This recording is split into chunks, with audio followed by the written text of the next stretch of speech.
Most unlikely of villains, schools of brain and for pause.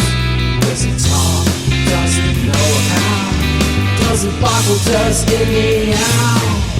In the lair of the cerebral bore, and will show him so much more.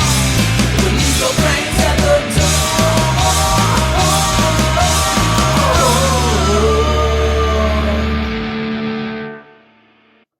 Welcome back to Cerebrivore. I'm Jason, host of the Nerds RPG Variety Cast.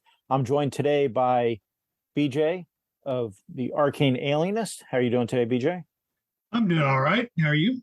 Excellent. And Arlen of Live from Pelham's Wasteland. How are you doing, Arlen? Doing pretty good. Excellent. And today we're going to talk about a topic near and dear to our hearts, and also one of those maybe slightly uncomfortable topics, depending on where we go with it. The idea of games, collecting them versus playing them. So, would you say you're more of a collector or more of a player, Arlen? I think I would say that I go through phases. I definitely have periods of playing and periods of collecting, it seems like. I think right now I'm definitely in a collecting phase is the thing. I'm not getting nearly as much playing as I have at previous times, but it kind of goes back and forth, and it depends on sort of where my hobby interests are, I guess, is part of it. Because for me, collecting is it's kind of a it's like the idea of letting the fields lie fallow, right? That you kind of are building up all sorts of ideas and seeing cool things and not necessarily using as many of them, and so you can kind of come up with, oh, what would be like a really fun campaign to run in the future. And then once the kind of tides shift, I guess, that you can be like, okay, here's all the stuff that I assembled during the sort of dormant period to do something with all that. Yeah. Well, we'll get back to that because that raises a couple interesting points. But I want to get BJ's perspective. Are you a player or a collector, would you say? I mean, obviously we're all both, but if you had to, yeah. I would say my goal is to be a player, but sometimes I wind up being more of a collector depending on how much time I have to play things. And I do that with board games as well as that aren't necessarily collectible. It just looks interesting, and I'm like, oh, I'm going to get that and play it, and then it sits on the shelf and never play it. But I think probably for me, I don't know if there's some sort of childhood trauma of realizing at some point that they had quit making certain G.I. Joe action figures that I hadn't collected yet, and they were onto a new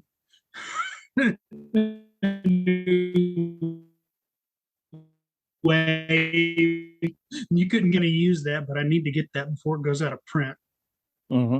Never want to get caught again, having to scour. The price goes up once it goes out of circulation. So, right. Well, yeah, it makes you want to grab it now, definitely. And that's a good point. I unfortunately I'm in the same boat. I've got many more games than I'll ever play, and when I look at the games that I have just for collecting or just to own, because I don't know, I guess, well, we'll come back to that in a second, but definitely I own things that I'll never play. So I guess the reason, whether that's research or nostalgia or collecting, because I guess maybe, and I think I know the answer to this, but when we're talking about collecting here, I know my perspective, I'm not, the things I have that I've collected that I know I'm not going to play, like all the leading edge games, all the Phoenix Command, all that. I don't have that stuff just to keep and save as an investment. The intent isn't to have it and store it away to sell, when, well, definitely not the leading edge games. Well, actually, they're actually, some of them are worth quite a bit of money. But yeah, but that ruins the joke, Jason. I know. But so I'm not collecting from the idea of, when you buy your Star Wars toy, you buy one to play with and one to not open and put up to sell in 20 years, right? That's not the kind of collecting I'm talking about. And I don't know for you guys, I mean, do you have RPG stuff that you've bought just for the collector value, or you buy it just because you want to be able to look at it and read it? I think everything that I have is stuff that I've gotten just because I want it. There's things that have been in the kind of collector value range that I bought because I would just want to have physical copies. I got a physical copy of why can't I think of it? The Samurai high-end Japan source book for Burning Wheel. And it's not very long and has been out of print for a long time. So Noble Knight charged me a pretty penny for it. But I was like, well, I really like this system and I like this idea of this particular book. And I may or may not, but probably did have a illicit copy on my hard drive somewhere, but I wanted a physical copy, so I was like, oh, I'll get it. And or I mean, I remember checking how much the like complete set of the One Ring first edition stuff was, basically like right before the second edition Kickstarter launch seemed like was the peak, and I was like, well, I could make a fair bit of money by reselling this, but I like it a lot. I don't want to get rid of any of this stuff. I like these books, so But BJ, have you bought things just for the resale value, or more just because you needs it? Just because I needs it. Yeah, I don't think I have resale value. You know what? Once when I was in high school, I bought the Death of Superman, and it lasted about 2 days, and I couldn't resist taking it out of the bag and reading it. No, actually, I think I do have one still in the bag. That's maybe the only thing I ever bought. Kept two of, and kept one in the bag and one, to read. But no, typically I buy stuff because I find it interesting and I want to read it or play with it or do something with it, and then I just run out of time to actually use it the way I intended. So I've tried to, as I've gotten older, tried to limit myself to really differentiate. Is this particularly when we're talking like book series or games that have multiple expansions, or a role-playing game that has multiple. It's a game I really want to get into because I know I'm going to play it and spend time with it. Or is this something that I'm never going to use that? But I still sometimes will buy stuff for ideas, just like this looks fun to read, or this was like interesting to kind of look through. Even if I'm never going to play it, I might buy it just for the enjoyment of reading. Definitely, and that kind of goes back to what Arlen was saying at the beginning, the idea of getting things to build that campaign you want to run down the road and to build on. So how do you look at? Are you a physical collector or a digital collector? And is being a digital, when you look at obviously it's easier to be a digital collector, an inadvertent digital collector, right? Like I've got, I don't know how many things in I'll look it up here in a second, how many things I have in my drive-through RPG library, but it's in the thousands, and there's no way I'll ever read or, be able to consume those kind of things. Arlen, do you tend to be now, just because because the number, there's more in you have more digital things doesn't necessarily make you a digital collector more than a physical, but what's your tendency to do, digital or physical, if you have a choice?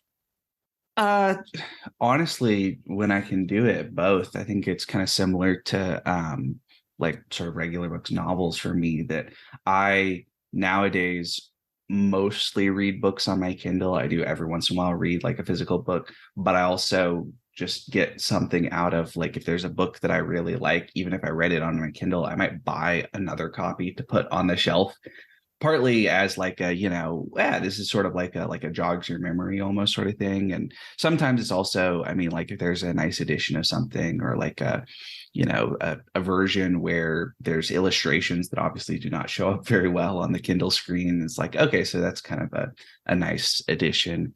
And for me, that's fairly similar to what I do with RPGs, that I mostly read PDFs on my computer when I'm actually using the books. I don't use the physical book as like rules reference or stuff unless I'm playing in person, basically. And so I'm not at my computer, but I mostly play online.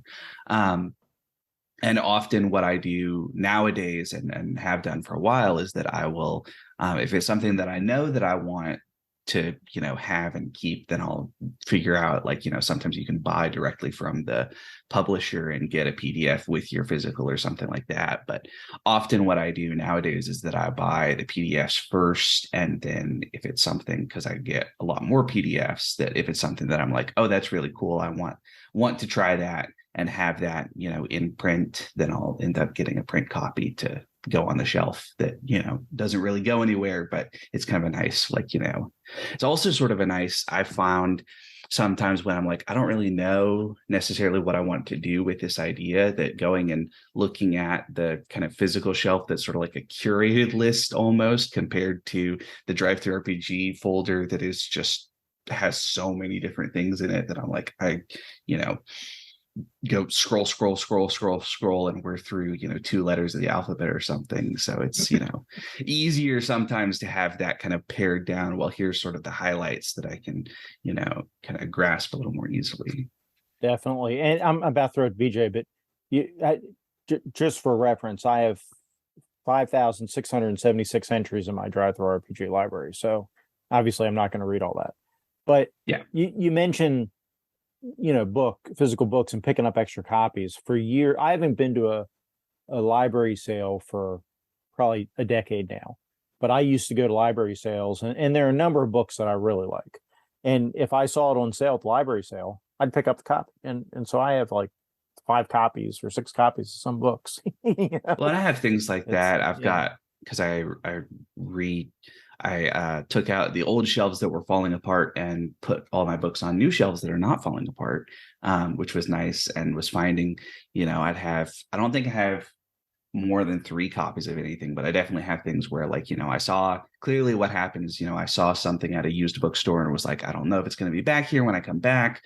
Weigh the disappointment of buying an extra copy of something I might already have versus not buying a copy of something that I might not have, while just, pay the $5 or $10 and, oh, turns out I already had that one. So, plenty of times that happens with me. And even if it's things that, like, I'm not necessarily likely to read in print, especially, I think I have 2 or 3 copies of John Cooper Powis's Wolf Solent, I think is the one.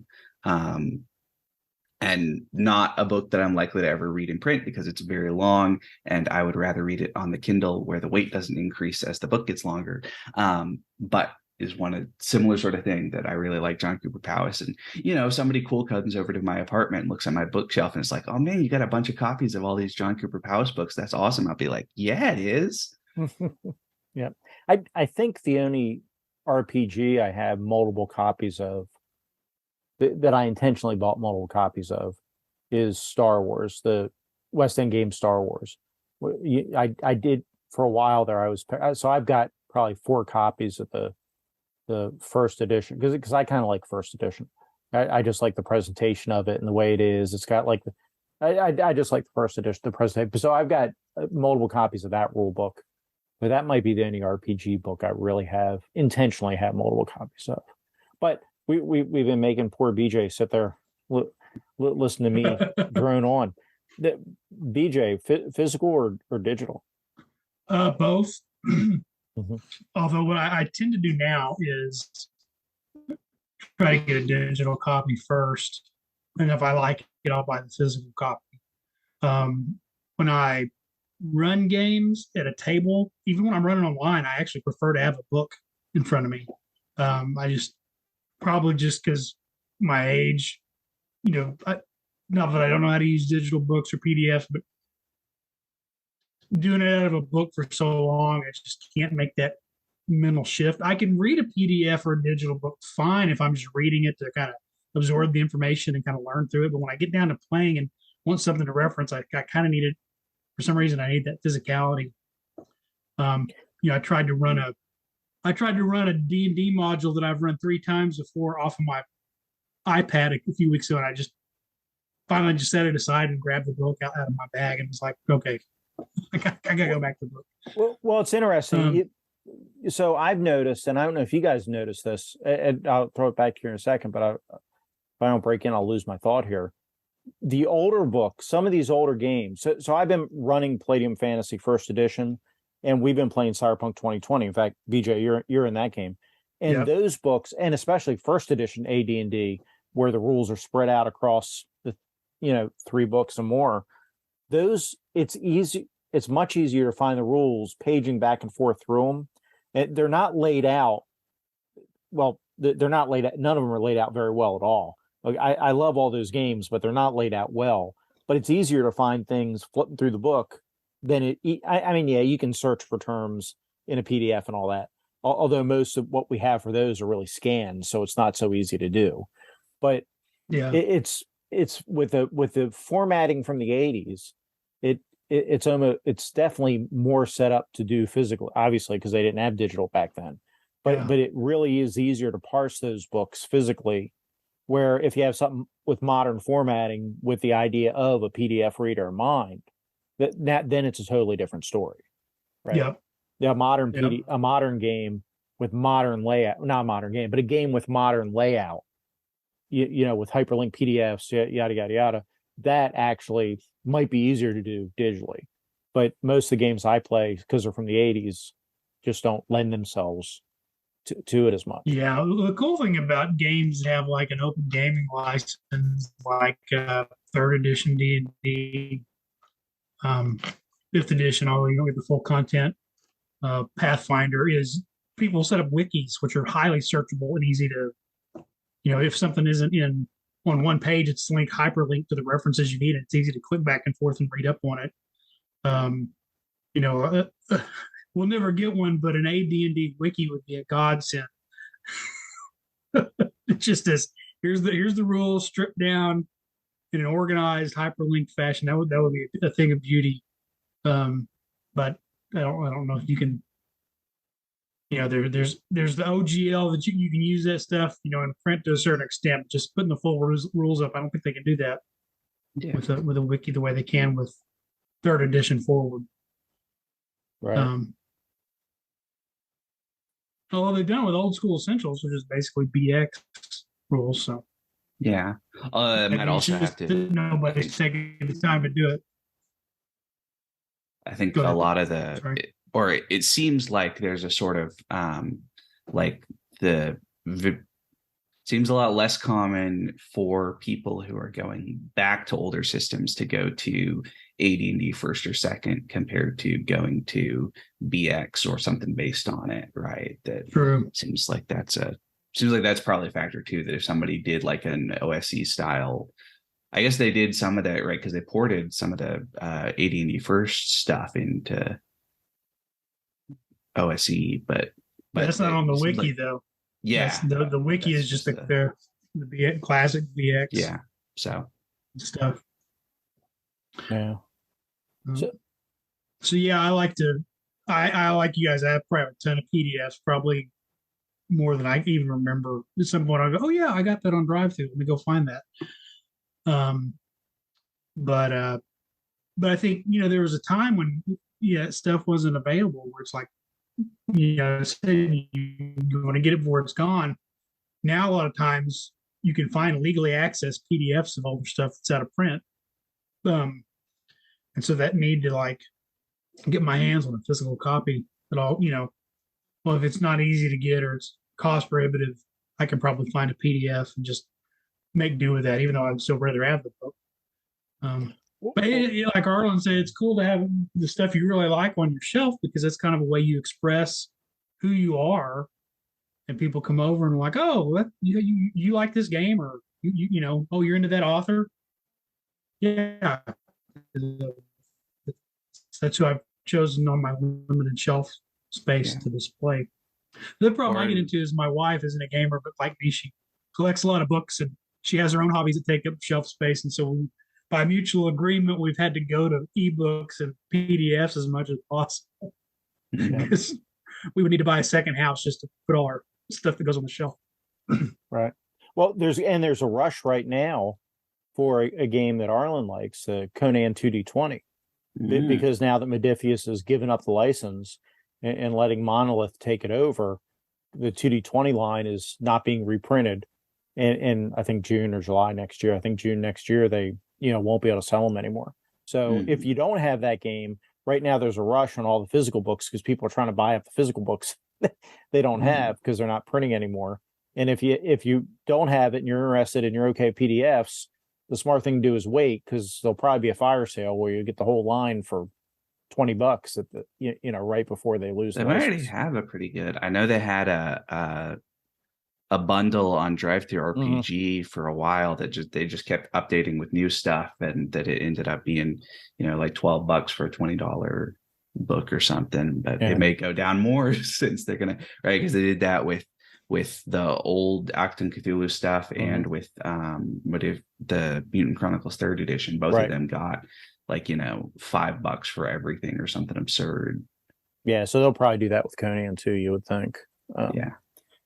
But which is interesting. It's interesting. The new system. There's a lot of speculation that Monolith, because they're the ones who do the Batman, did the Kickstarter for the Batman RPG, and there's a lot of speculation that's the system they're going to use for Conan, is that French which is based on 3rd edition D&D. It's modified, but you guys saw the quick start for that. We looked at it. We were going to do a game here, so it'll be interesting to see if they use that as the base for the new Conan or not. But I don't know. So I know for me personally, one of the things that drives my collecting is nostalgia, things I had as a kid and things I didn't have as a kid that I never got to play. Right. So like we played Marvel Superheroes, TSR Marvel Superheroes when I was a kid. That was our superhero game. So I never had DC heroes. But, one of the things I picked up, as an adult are the DC heroes stuff, because I was curious what I missed. And the same thing with some other things. I don't know. Have either of you guys experienced? I know Arlen probably hasn't had he doesn't have that age gap that we have. He's not an old man like us. But no, but I have done some kind of similar stuff. So when I must have been in like 4th or 5th grade in elementary school, and one of my best friends at elementary school, he had an older brother who played what was at the time the Lord of the Rings strategy battle game from Games Workshop, that then became the Hobbit strategy battle game, or like Lord of the Rings and the Hobbit, and then now is the Middle Earth strategy battle game.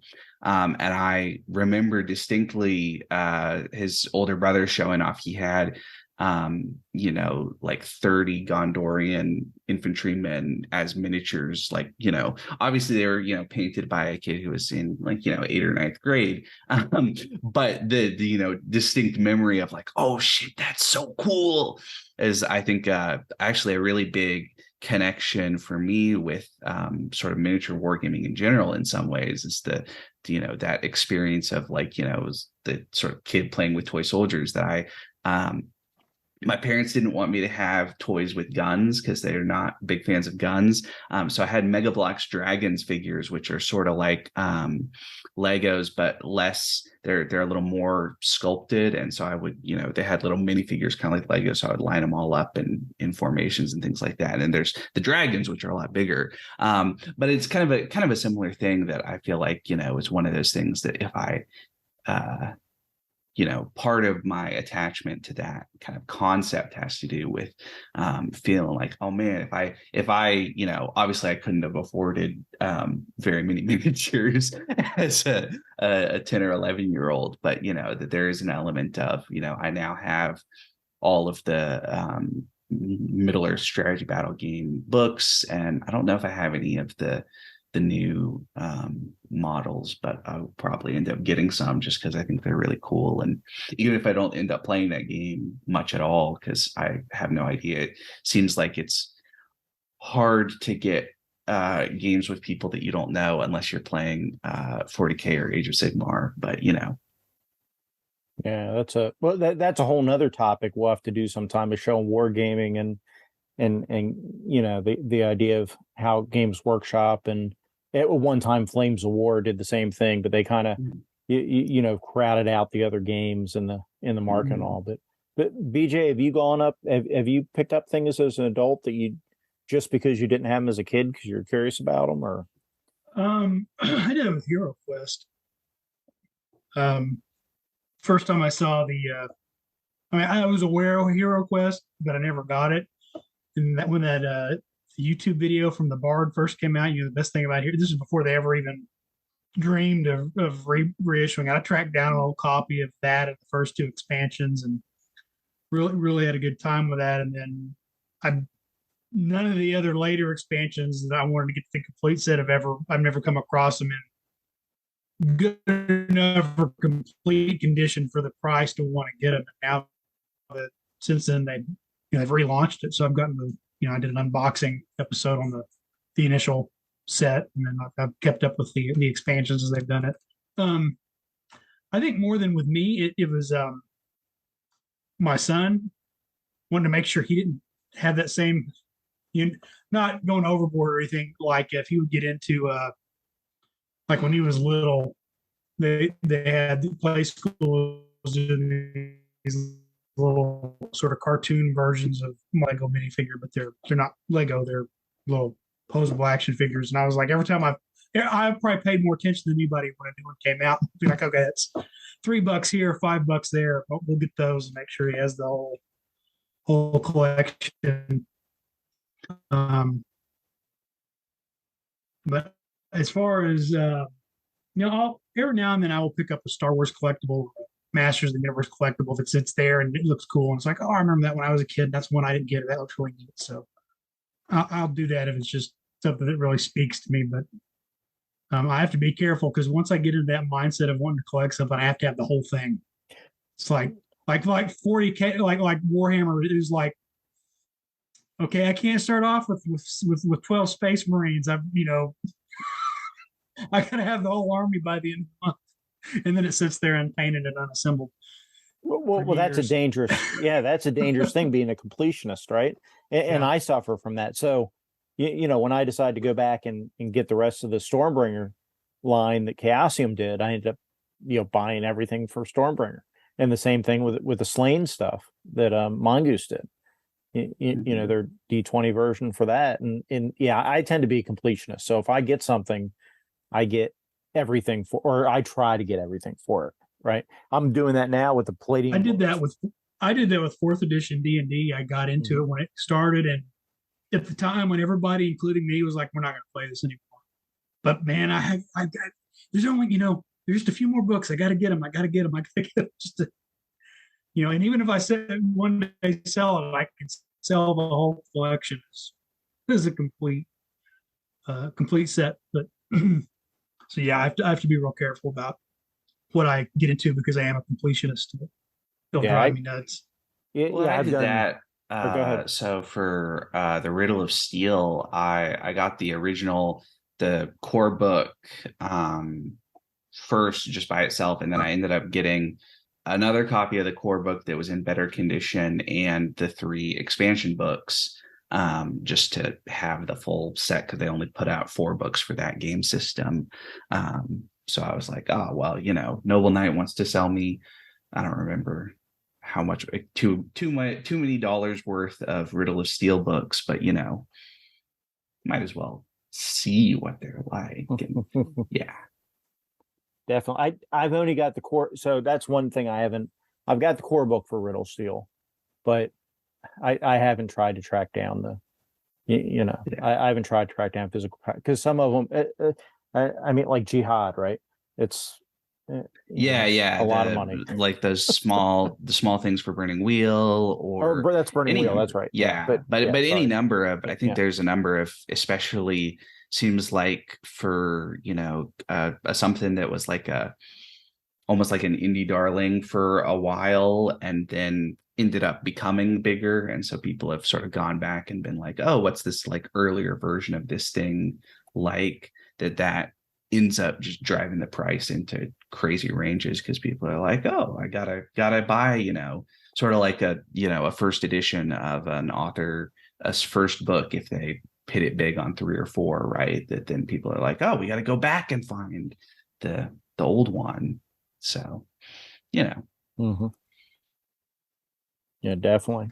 Comic books Or have been well, one. or also to because you mentioned Mhm. like the Star Wars or Slayer stuff that obviously with copyright issues, right? It seems like that's one of the biggest things that creates that kind of artificial scarcity in some way is that, you know, not only can they not print anymore, but they also probably can't even sell PDFs. Although some people, right, like Cubicle 7 sells the Warhammer 40K FFG PDFs still. So they're able to, although they are always at like full sticker price for what the physical books were. So they're not a very good deal if you want to buy them at full price, but you know, they show up on humble bundles and stuff. But it seems like often that's the big thing is that, you know, not only is it, you know, they're not going to print anymore and you can't buy even like a cheap PDF copy to try it out. And so it becomes, you know, oh, well, I gotta get it now because otherwise it's going to go away.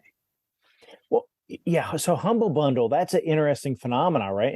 And Humble Bundle is one of those, well, both Humble Bundle and the Bundle of Holding, you know, because we kind of think of, or I think of them kind of interchangeably. They're different things, but they kind of do the same thing where they'll offer a whole bunch of book PDFs for a pretty low price, all things considered, for a limited amount of time, and then usually part of the proceeds they get goes to a charity, you know, the manufacturer choice.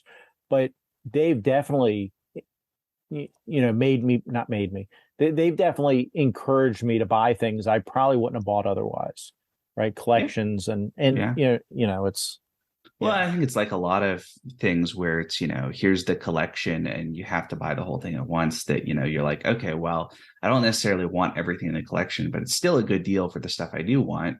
And sometimes that extra stuff just, you know, rots on the hard drive. And sometimes it turns out to be cool. And you're like, oh, well, I didn't know about this thing, but turns out this is cool. And so that's always a fun discovery. And, you know, Well, I guess that goes the other part of collecting collecting RPGs. Sorry, BJ. That I was just going to say real quick. I'll throw it to you. Go ahead. We might be saying the same thing, but that's the other thing with collecting RPGs is reading them for the enjoyment of reading them, even if you're never going to play them, right? But like I've got, yeah, part of it's collecting just to be a completionist. I want all the leading edge stuff, but you know, I've got the Lawnmower Man RPG. I've got Bram Stoker's Dracula RPG. I've got the you know, but there it's as much to read and interesting seeing what they did, and you know, it's the enjoyment just reading these things as much as playing them. So, but go ahead, BJ. I didn't mean to cut you off. I was going to say, I just Googled Humble Bundle while you were talking that, and you may be interested in this. They have the entire Dark Horse has the entire Lone Wolf and Cub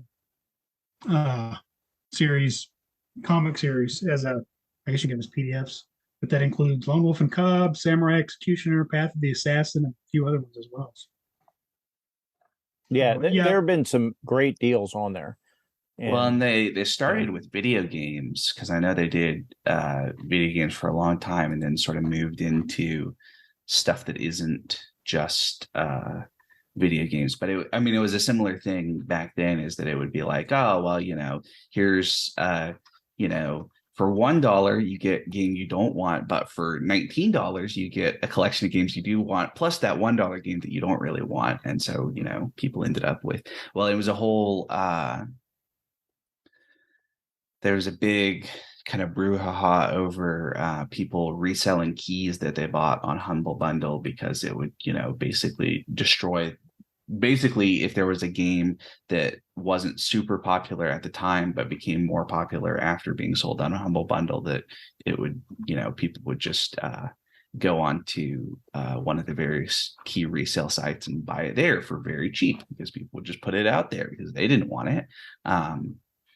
Versus I think they got rid of, they did something to make that less attractive or less doable, or I don't remember what they did. But anyway, but the biggest issue that I see with kind of Humble Bundle and Bundle of Holding is that I like cheap PDFs, but I also think that the RPG community in general's sort of behavior around PDFs can be really backwards, right? Like obviously a PDF doesn't cost money to produce anymore, right? It's not like a book where there's printing costs, But I think people take that and say like, oh, why should I pay, $20 for a PDF with all of this great artwork, and people had to, pour their heart and soul into this sort of thing. If it's more than like $5, I just can't stand to spend that much money on digital stuff. And it's like, okay, so you act in as if the only thing that you get value from is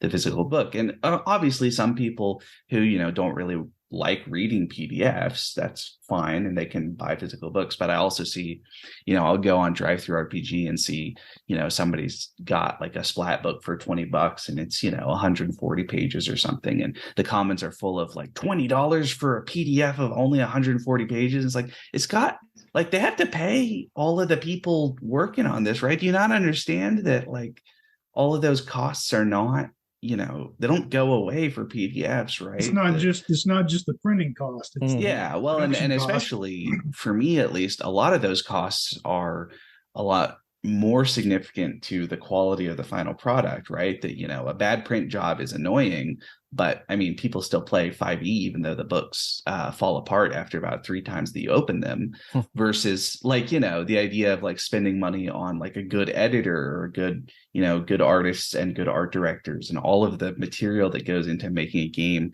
really, usable and playable when you're at the table, or fun to read. All of that sort of stuff is like, okay, but do you not understand that all of those costs are independent of, how much it costs to print out on pieces of paper and then glue them into a binding, right? Like that's. Well, if you can't make a living doing that stuff, then no one's going to do it. Yeah. Well, and have games. Well, and it's the same way that it is in video games, right? That wages in the whole RPG sphere are so depressed because people want to work in it, right? That it's, anybody, I think most of the people who work doing like art for RPGs or things like that, they could make a lot more money working as like a graphic designer for some huge soulless corporation, or apparently drawing, pornography for people on the internet. But, they want to draw RPG stuff. And so they're like, okay, well, it's not necessarily as worth it, but this is what I want to do. And that the result is you end up with, oh, why would I pay more than $5 for, a 200-page PDF? And it's like, no, that's not quite there. Anyway, that's my only kind of major issue with the bundle sites, is that people are like, oh, those prices should be normal. And I'm like, not sure about that. Mm-hmm. I can't remember which. It was it was one of the, I can't remember which one it was. It was one of the comic book artists who had really kind of career was like big in the 90s. And they in an interview had said, it's kind of rough when you've got 200 fanboys out there who'll do my job for half as much as I ask.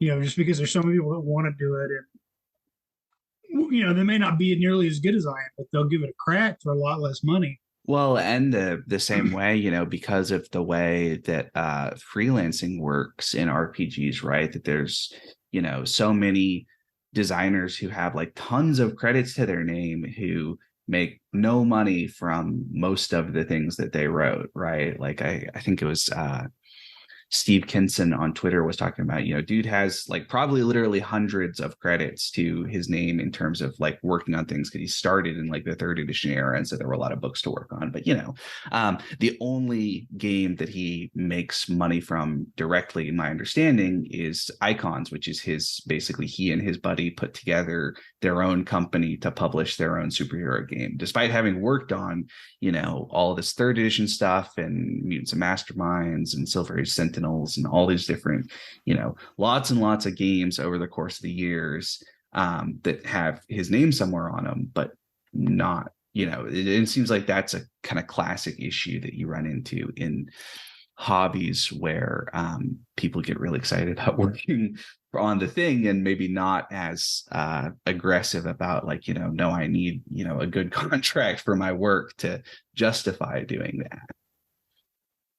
Right. But I guess that's kind of a separate issue from collecting. That's sort of a, general state of the hobby and people being able to afford being a game designer instead of doing all the other things that they might do. Right. And that's maybe a problem bigger than us to solve. But isn't that kind of what Kickstarter is trying to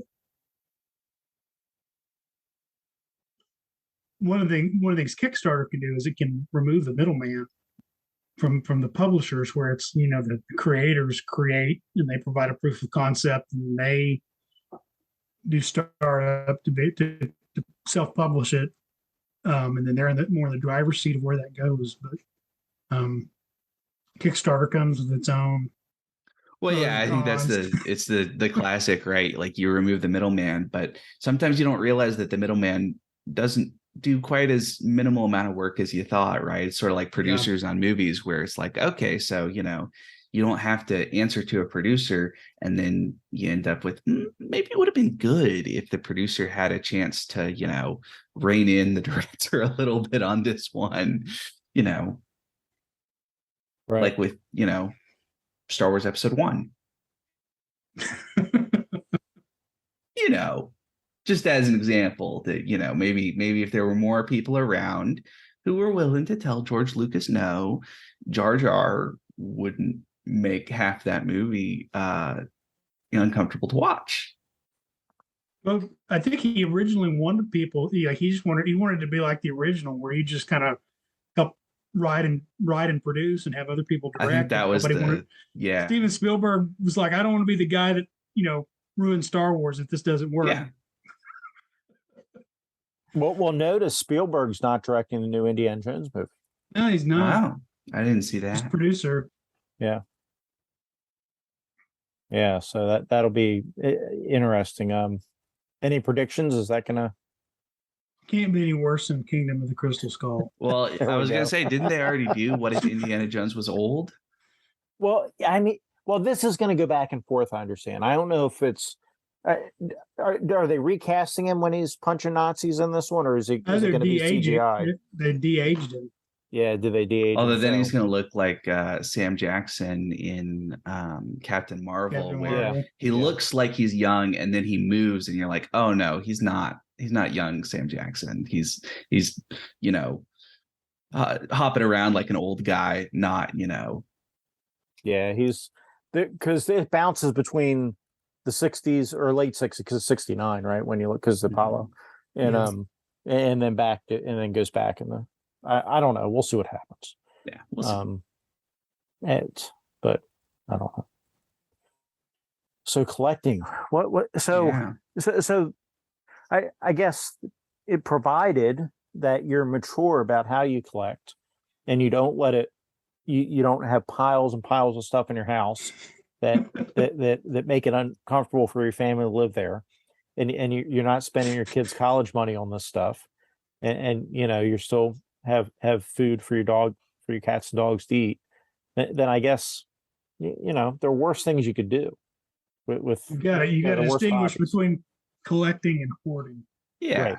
Yeah. Well, and I think like a lot of things that there's a sort of segment of the sort of discourse, I guess the way to put it, that has a sort of natural reaction of like, no, collecting is not the same as playing these games. This is something that is sort of adjacent to it, but it's not the same to just keep buying books and never actually get to the table and play. And I think that's fair. I think the assumption from people who say that is often that collecting is inherently not particularly valuable, and I think that's not true. It's the thing that collecting and playing are different things, but they can be complementary. And also there's plenty of people who enjoy one side or the other without. I mean, I don't think there are a whole lot of people who enjoy one side or the other without any overlap at all. But I mean, there definitely are some, in the same way that for a lot of hobbies, like people who paint minis but never actually play war games, right? They just enjoy that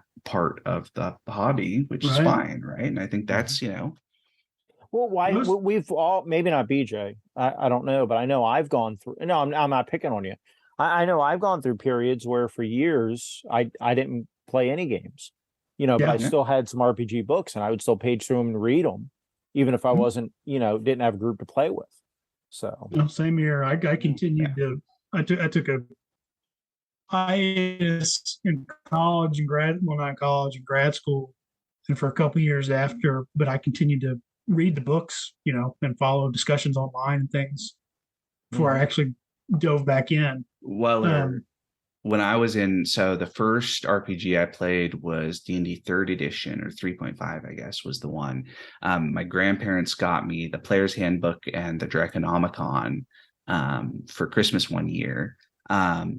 And we played one session and it was not very good. I mean, we were in middle school, so, you can kind of expect. But I remember, looking through, especially the Draconomicon, all the time in, middle school and even on into high school, and being like, oh, this is, so many like kind of cool, the art and all the sort of world discussion and all these different things that are not just, actually using an adult red dragon to try to fry your party, but are sort of, going through all the different things that are present in this book that are just fun to kind of read and look at and look through. Yeah. And, it's a little bit like I similarly had those Star Wars did a series of, they called them like essential guides. There would be like the essential guide to Jedi and the Sith, and the essential guide to technology and and I just really liked, like, because I was just into like the Star Wars universe. So I have probably somewhere,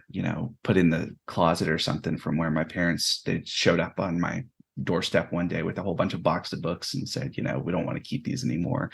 So they're probably in my closet now. But the idea of, especially when I was a kid and being like, oh, this is like cool, I'm really into this kind of exploration of this world. And obviously there weren't any RPG stats, but you could totally, I mean, a lot of the like Saga edition books have, I think, a fairly similar feel in some ways, of like, here's, a page of text about this particular species and what their home world is like. And then here's also some stats if you want to use them in the game, but you don't necessarily need to roll any dice to have fun with those books.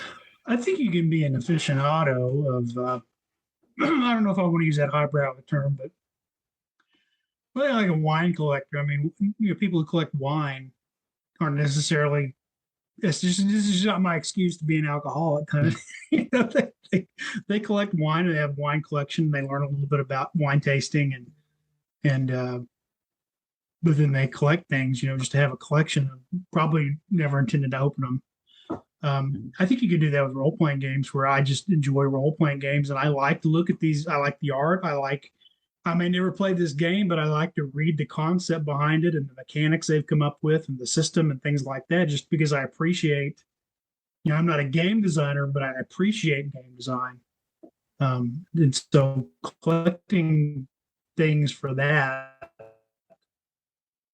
just to appreciate them for their artistic merit or their creative merit, is same way you appreciate an author who's written a novel. You can appreciate the way some people come together and put together a role-playing game book or something else like that. And you may never play it, but that doesn't mean you get any enjoyment or use out of it. Yeah. And every now and then you find a rule that's like, I'm going to steal that rule for the game I do play. I think that's 100% valid, and that is kind of what I like to think I do. I mean, with some of the things I have, like with the leading edge thing I keep mentioning, so I've got Aliens, the board game, which is actually really cool. But then I've got the, Army of Darkness board game and the Bram Stoker's Dracula board game. And, am I ever going to play those? Do I really want, because they're unpunched, do I really want to punch the pieces out and play those? No, I yes and no, right? So I don't know. I should just punch them out and just bite the bullet and do it. Yeah. But so are we collectors or are we connoisseurs? That's the. No, I'm a hoarder. How do you guys feel about this drive? I hate this. I loathe this. I feel like they take advantage of the completionists and the collectors. Is the randomized blind packaging of things? Mm-hmm. Like, I get how that works in Magic the Gathering as an ongoing game, but like when they try to do that with D&D minis, I was just like, of course, it created this huge secondary market for the so many of the local shops that I would buy stuff at would just open half their shipment and sell the individual minis, because you could get what you want. I really don't like that. I get the psychology behind it because it's a gamble and there's a big payoff and it creates a certain level of persistence. But at the same time, it's like, well, I don't want 500 goblins. I've been able to avoid it. For the sake of getting that one ogre. Yeah. I never got into Magic. And I did try to buy when IC came out with the Lord of the Rings, the Middle Earth Wizards collectible card game, that first collectible card game they came out with. I bought a case of that, right? Because I enjoy Middle Earth, and even though I'm not Magic, I had a buddy at a game shop, and I see him play, and I played Magic, but I just never got into it. But so I buy this case, and I did the same thing with Steve Jackson games, where they had the Illuminati card game. I bought a case of it, right? And you have like maybe a third of all the cards, even though you buy the whole case, right? Or maybe not a third, but but still, you're still so far away, and it just soured me so much on that. I've just the collectible things, no, and even like when they've tried to do it with some board games and card games, because they kind of not exactly did that, but the limited card games, like what Fantasy Flight was doing with Cthulhu for a while. They had I forget what it was called, but the Call of Cthulhu card game where it was limited. So like every month they would come out with another expansion for it. I was able to not buy into all that. I was able to resist that. Yeah. Although, the way I am, maybe in a year now, I'll go back and buy all of it now that whole thing's done. And so I'll end up spending $1,000 doing everything, right? So that'd have been better off buying it at the time. I thought it was funny when Paizo first started doing commission specific Pathfinder miniatures. The first two sets they released were like an iconic member of every type of character class. And they were actually like taking a shot at Wizards of the Coast, because the thing on the front said the encounter should be random, not the miniatures, or something like that. Within a year, they were selling blind booster packs and Pathfinder miniatures. What I can understand, I think it depends a lot on the sort of particular flavor of the game. Like I think part of why it works in a card game like Magic is partly because the packs are not super expensive, and also the idea of like opening a pack of cards is such a thing within all these different card games, right? Because Magic does that, but then also you have like Pokemon and Yu-Gi-Oh, but even like baseball cards, right? Like that's a big part of what people get out of baseball cards is like, yes, you don't get a great card in you get like one rare or whatever they call it, but the idea of like, well, because there is scarcity, when you open up and you get the X character rookie card. I said character. What I meant was X player rookie card that's been signed or something like that. And it's like, oh shit, that's a card that there's only like 10 of those in the world or something. That's a special thing, right? That seems like it seems more artificial to me with card games sometimes, especially. I don't know how much you guys follow the Magic stuff, but right, Wizards of the Coast is doing the reprint edition of like the first round Magic stuff, and they're like, you could pull a Black Lotus, but they're all at the same like original rarity scale, and also each pack is like $250 or something absurd. So it's like you could pull a Black Lotus if you spend like $50,000 on these packs. Like what? Like how could you imagine that as being like a pro consumer? Actually, well, their stock tanked because of that. I mean, stock has gone down, and it's largely attributed to them botching the Magic products this year. Yep.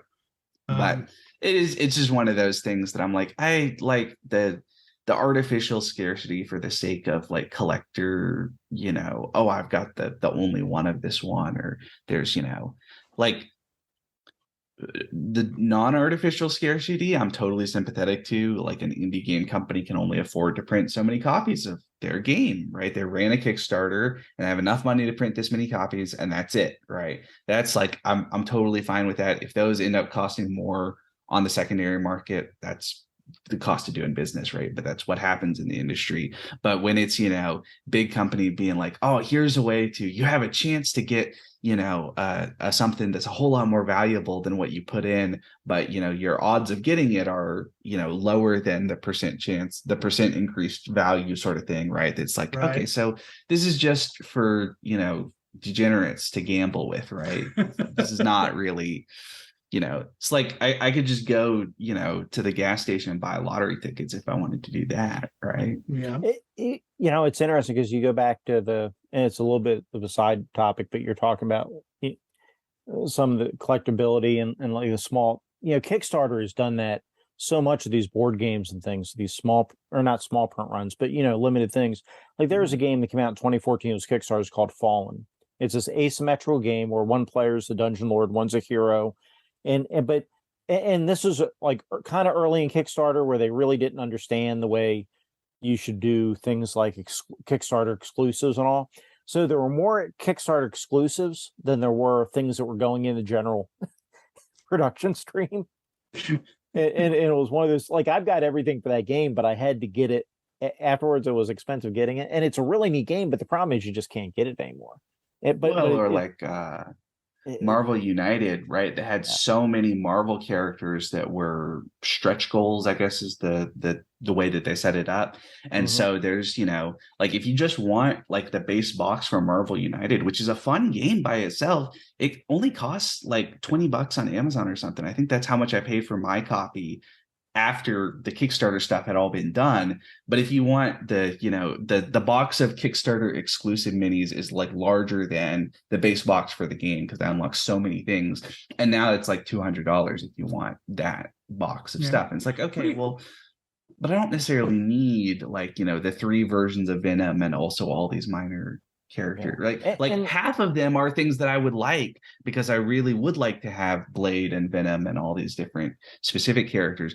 But the other half are just like, I don't even know who this character is supposed to be, right? Like go through, oh, this is like, a character that appeared in 4 comics in 1970 and then showed up for like a, reunion thing in 1998.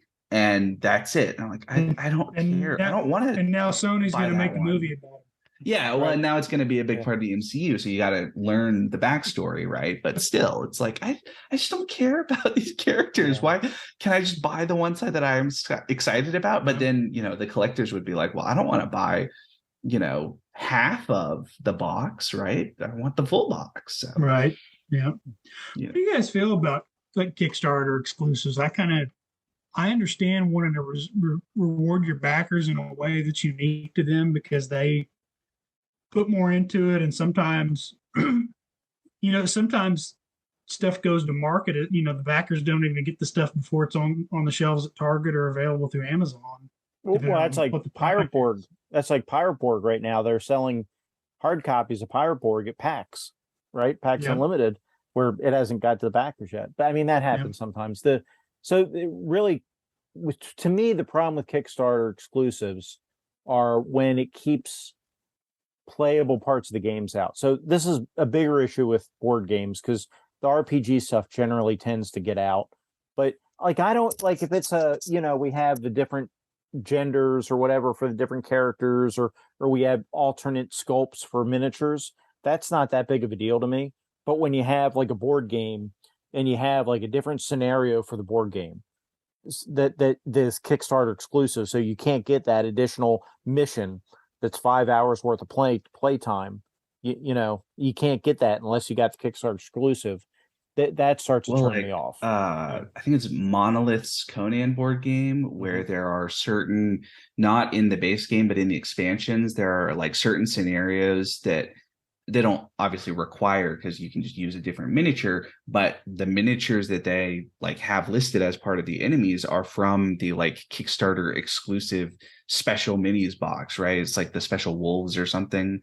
I don't remember exactly what it is, but it's like, like, come on, that seems pretty like iffy, right? Like I get the idea of having something that's special, but the idea that now I could go back and buy the expansion. Well, I don't know if you can't buy the expansion anymore because they're kind of hard to find now, but the idea, right? If after Kickstarter, I could be like, oh, now I'm excited about this game. I want to get all this stuff and then open up my expansion box and see that there's a scenario that uses parts that I don't have that are not in this expansion and not in the base game because I didn't back the Kickstarter. It's like, oh, I guess I'm just, not and I have yet to see anybody who backed something like that and got an exclusive who was like, by God, I will never support this company again if they reissue this exclusive for other people. I feel the same way about like stuff they do at like Comic-Con or Gen Con exclusive collectibles. It's like, I get it's an inducement to it's a perk to get people to come, but at the same time, you're kind of punishing a big section of your fan base who Well, and can't make it to cons, don't go to cons for various I reasons. like what a number of sort of Kickstarters have done where not necessarily exclusive, but part of their point is that like you get a much better deal on like the full Yeah. line of something if you back the Kickstarter. Because that seems like an appropriate, seems to me like that doesn't exclude anybody, but it also does reward the people for backing the Kickstarter because then they're like, okay, so it's $200 a board game, but you can get it for 150 if you back the Kickstarter, if you're willing to put your money in now and maybe not get it for another year or Right. two. Well, But well, it's like early bird. If you yeah, back in the first 24 hours, they'll give you. yeah. But you talk about the Conan game, so I've got legitimately everything for the Conan board game. I Mhm. bought Mythic Battles just because there were some things that I bought Mythic Battles only for Conan compatibility. Okay. Yep. But the good thing for people that haven't done that is now that Monolith has the Conan RPG, they're saying they're going to reissue the board game.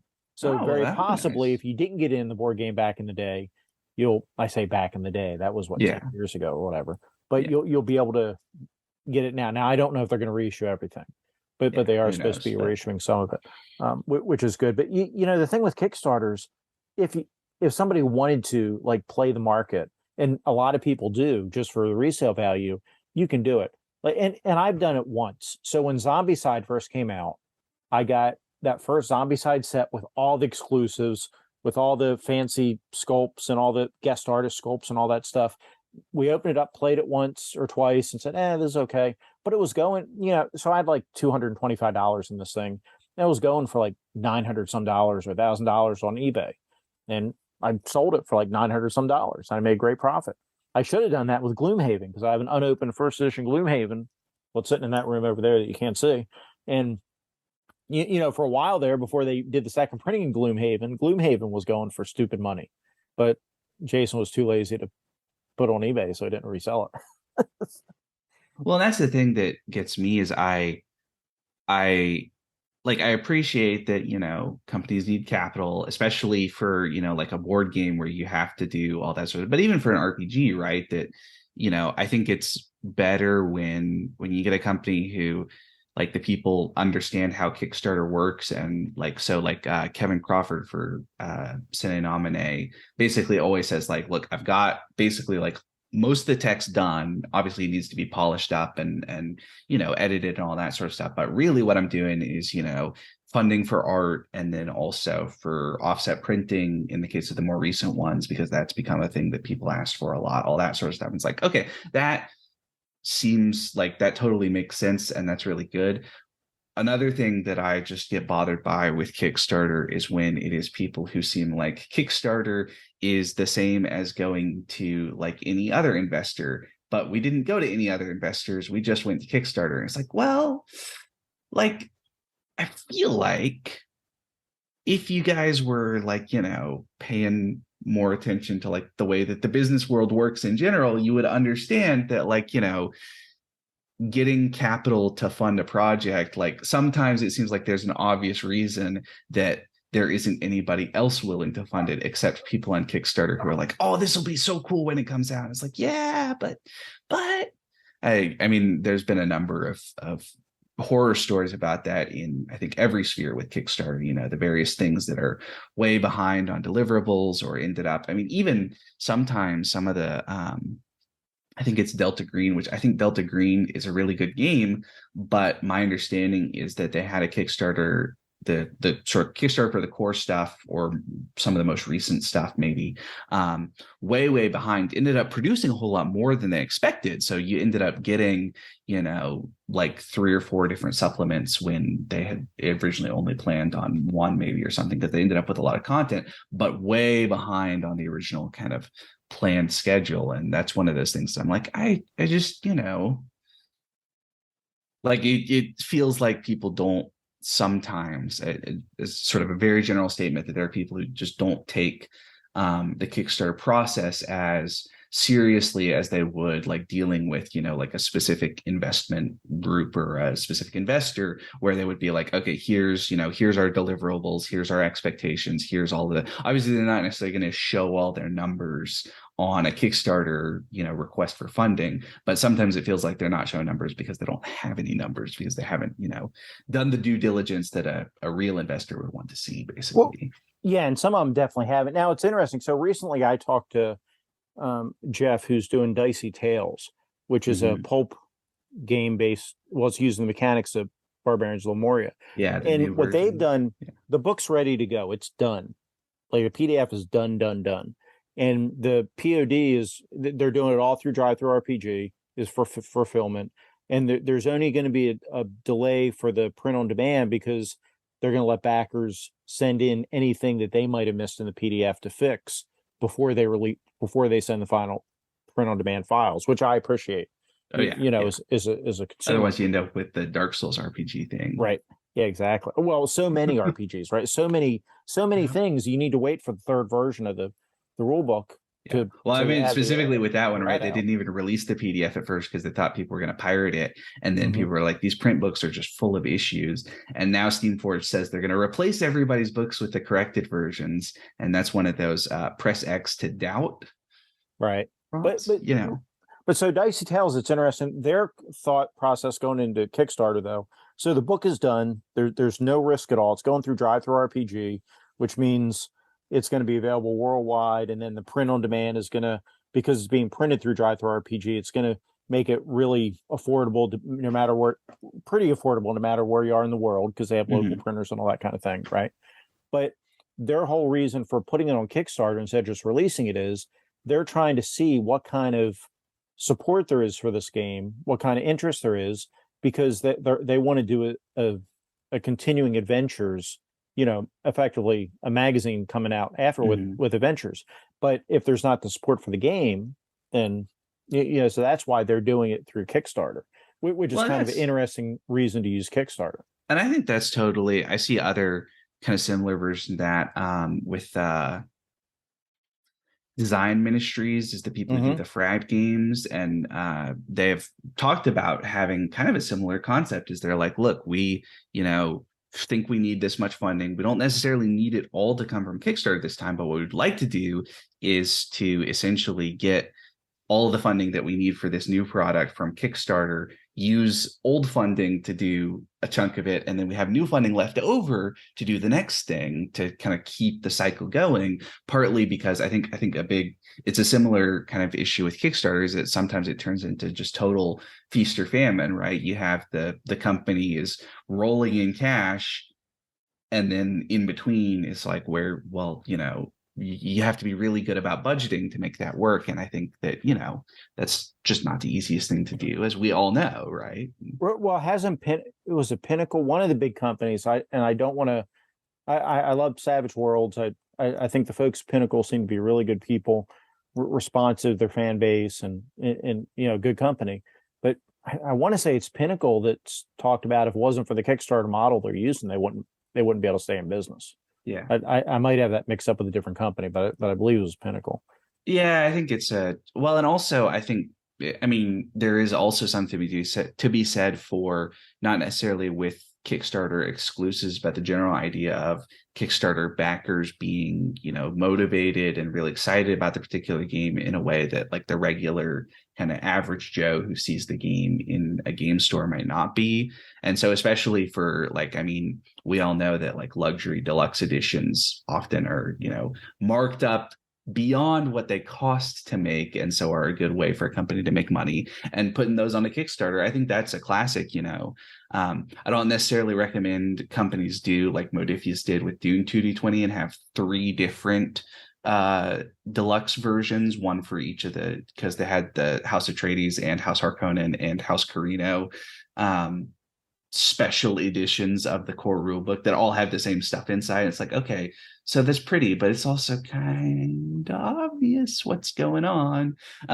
But just as a general concept, I think I bought the fake leather version of the One Ring second edition, and it's gorgeous, but that was What? partly because it was on Kickstarter and they were able to do that as a Kickstarter thing, right? Because there was that concentration of people who were really excited for that game.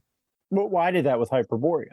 Yeah. You know, I've got the faux leather for Hyperborea, and I'm really happy with it. It's a beautiful, Yeah. beautiful book. But I think that's an interesting thing. We talk about collectives, you know, since we're talking about collecting.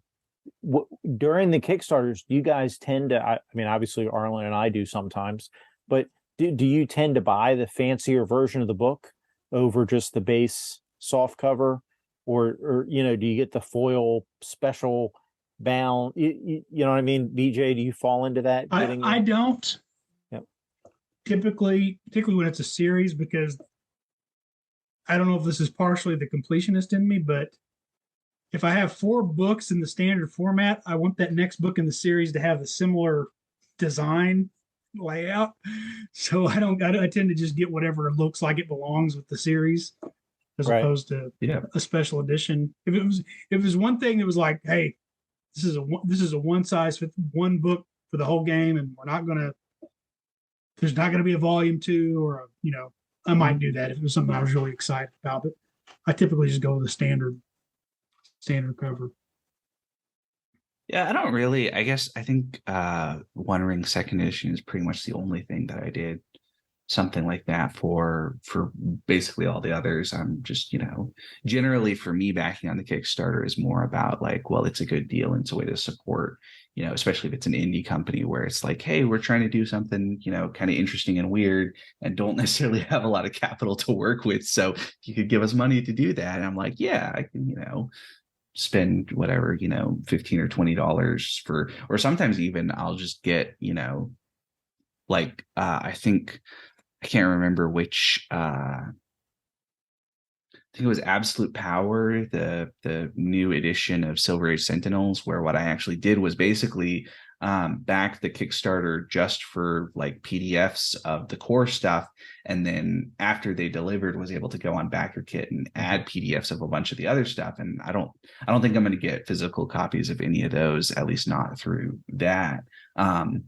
But just conceptually, like the idea of, yeah, now that I've kind of seen what you guys have going on and that I like it, I'm happy to spot you more, but I don't necessarily need, you know, here's the like special Kickstarter exclusive dice and they have a different symbol on one side or all that. That's the one that gets me the most, is like pretty dice are nice, but also I think pretty dice very often are just less usable than regular dice. Like unless it's, you know, like an FFG game where you have to have the special symbols, I would almost always rather just have like, you know, plain color plastic die with just a regular number on it than, you know, whatever fancy design they've come up with for their specific thing. It's like, yeah, I don't need that.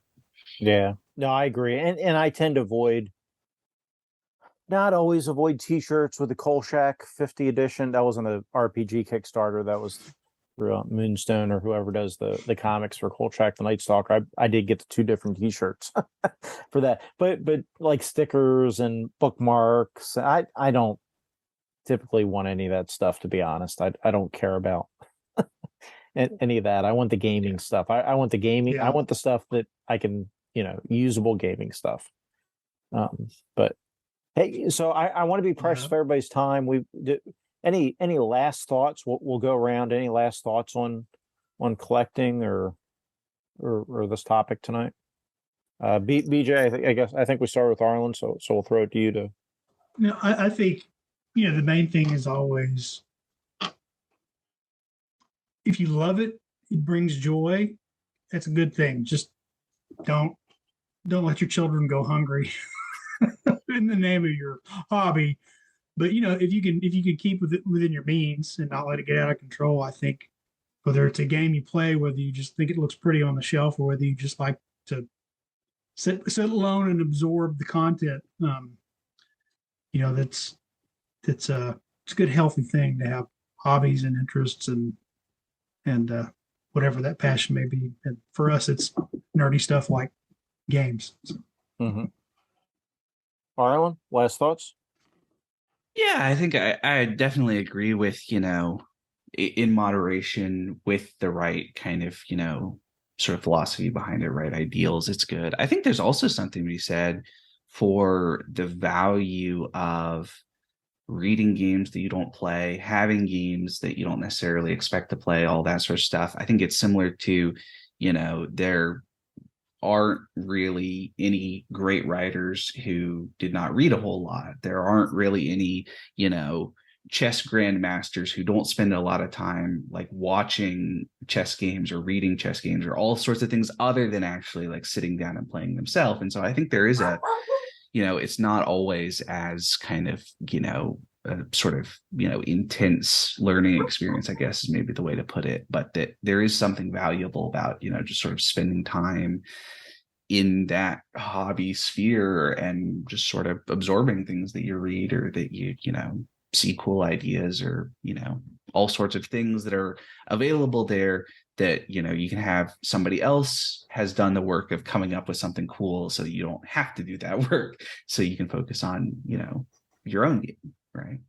No, I think those are great points. I don't really have anything to add, but I thank you guys for coming on. I really appreciate it. Listeners, if you have any thoughts on anything we've talked about tonight, there are a number of ways to reach us. They're all in the show notes or the blurb underneath the YouTube video. We have a SpeakPipe account you can leave a message on. You can go to the Anchor web page and leave a message there. You can send an email to cerebral4@gmail.com, or you can leave comments on the YouTube webpage. So reach out to us, any comments. If we get an audio comment, we'll play it on the show and answer it. If we get comments on YouTube, we'll answer them there. So thank you, gentlemen. I really appreciate it. I want to thank Ray Otis as always, for the wonderful art that he's given the podcast, and TJ Drennan for the wonderful music. And take care, folks, and we'll talk to you soon. See you later. A Nerd Central broadcast, Cerebral podcast. Let's savor all the flavors from the spinal tap straw. The all stars and pods past, Cerebral podcast. You're counting down your last as you admire them all. Some things blind teeth, or soon escaping your brain. What I mean is this machine's a freak, and from what I understand, that's don't look now, the Cerebral is coming, and all that's left is crying and the running. You can bring it, you can hide, I'll be above in any order. Just another ring of real tossers running for the border. Just a snap like a one, can I stutter? Beer and pain, it's always bread and butter. You can eat on a baby, and his toasters never say it. It's savory, the flavor of the music creator.